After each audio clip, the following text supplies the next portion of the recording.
Ya, terima kasih Anda masih menyaksikan Gapai Kemuliaan dalam episode Tafsir Surah Al-Falaq. Kita lanjutkan ke ayat ketiga ya Kiai ya. Wa min syarri ghasikin idza waqab. Ghasik itu artinya kejahatan dari malam gelap gulita. Dari kejahatan malam yang gelap gulita. Kejahatan itu sering diidentikan dengan kata-kata ghasikin, itu gelap. Waqoba kalau menyelimuti. Gelap itu, Mbak Eva, kalau sudah datang kegelapan, maka tidak ada sinar apapun. Sebaliknya, ketika adanya sinar, dia mungkin tertutup. Ini kita bisa bayangkan dengan siang dan malam. Malam itu seterang-terangnya, katakan bulan purnama. Tapi kita di jalanan tetap membutuhkan sinaran lampu.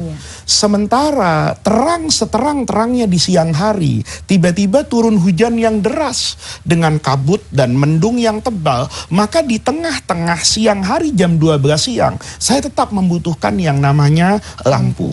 Maka bahaya sekali yang namanya kegelapan. Kegelapan ini sebetulnya metafora kan, identik dengan ketidakbaikan.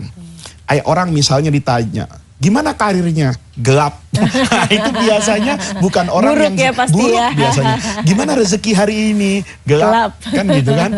Itu selalu seperti itu. Maka Quran katakan Allah lah yang mampu untuk yang tadi Al-Falaq membuka kegelapan. Karena kegelapan ini kalau sudah menyelimuti manusia, itu biasanya tidak mungkin diketahui oleh orang lain. Tetapi dia nanti akan dibuka tabir itu oleh Allah Subhanahu wa Ta'ala yang memberikan wahyu kepada para nabi, memberikan ilham. Satu contoh misalnya, kalau kita ambil cerita-cerita di masa lalu misalnya, kasus Nabi Yusuf alaihissalam yang kemudian dibenci oleh saudara-saudaranya. Kejahatan itu dibungkus Mbak Eva dengan perencanaan yang matang. Ketika Nabi Yusuf itu selalu dijaga oleh orang tuanya, Nabi Yakub, itu saudara-saudaranya itu nggak ngajak sembarangan. Kata mereka, Bapak, Yusuf ini mau saya ajak main. Yal'ab itu permainan karena semua anak suka main.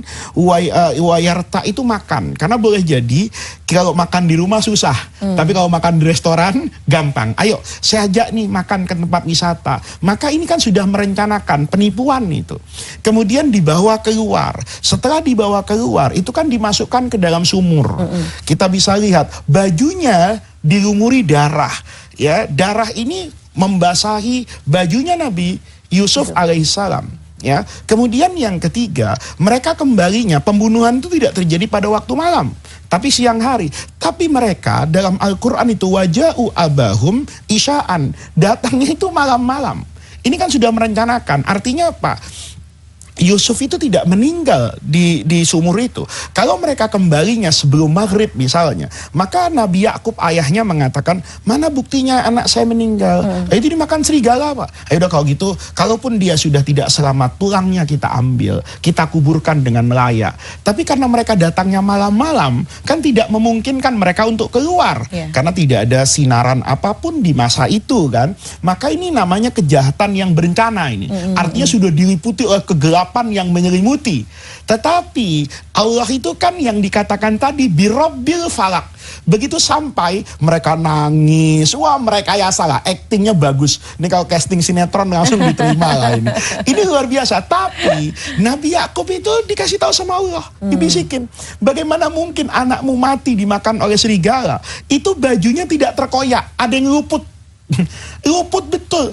Ya kan berarti sopan betul serigala ini. Sebelum menerkam bajunya disuruh lepas. Bagaimana yang berlumuran darah tapi dalam kondisi sempurna. Itu artinya Allah itu Rabbil Falak. Allah buka itu hanya dengan cara yang sederhana.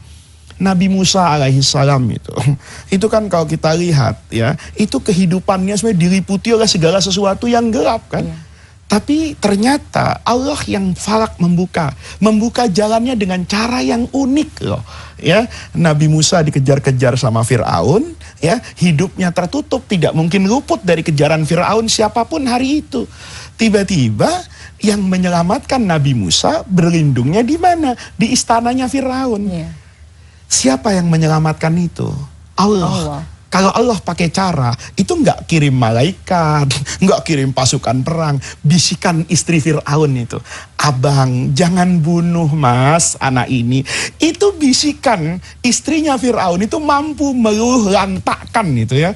Keinginan Fir'aun yang feeling politiknya bilang ini anak yang akan menghancurkan saya. Itu namanya falikul isbah. Nabi Yusuf yang tadi kita ceritakan ketika di penjara, itu Allah nggak kirim kan pengacara handal, pasukan yang memporak-porandakan penjara itu enggak. Allah kirim sesuatu yang lembut, mimpi. Nah itu sejatinya kita harus berlindung kepada Allah dari kegelapan kejahatan itu, karena kalau sudah mendapatkan perlindungan dari Allah, segelap apapun tabir itu pasti datang. Segelap apapun kita harus yakin bahwa gelapnya malam semakin pekat itu akan semakin datang. Waktu pagi kalau kita berlindung kepada Allah Subhanahu wa ta'ala.